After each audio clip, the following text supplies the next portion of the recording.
മറ്റൊരു പ്രധാനപ്പെട്ട വാർത്ത നാളെ സംഭവിക്കാൻ ഇടയുള്ളത് വന്ദേ ഭാരത് ട്രെയിനിൻ്റെ നിരക്കും ഷെഡ്യൂളുകളും സംബന്ധിച്ചുള്ള വിശദാംശങ്ങൾ നാളെ ഒരുപക്ഷെ പുറത്തു വന്നേക്കുമെന്നാണ് അറിയാൻ കഴിയുന്നത്.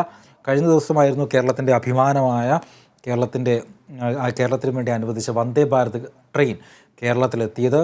വലിയ രീതിയിലുള്ള സ്വീകരണമായിരുന്നു. പാലക്കാട് മുതൽ തിരുവനന്തപുരം വരെ വന്ദേ ഭാരത് ട്രെയിന് സ്വീകരണം ലഭിച്ചിരുന്നത്. സോഷ്യൽ മീഡിയയിൽ ഇതിൻ്റെ കെ-റെയിലിൻ്റെ നിരക്കും ഒപ്പം തന്നെ വന്ദേ ഭാരതിൻ്റെ നിരക്കുമായി ബന്ധപ്പെട്ട ഒരുപാട് താരതമ്യ കുറിപ്പുകളൊക്കെ ഉണ്ടായിരുന്നു. എന്നാൽ നാളെ ഇതുമായി ബന്ധപ്പെട്ട ഈ നിരക്കുമായി ബന്ധപ്പെട്ട കാര്യങ്ങളൊക്കെ നാളെ ഒരു പക്ഷേ വരുവാനുള്ള സാധ്യതകളെല്ലാം തന്നെയും ഉണ്ട്.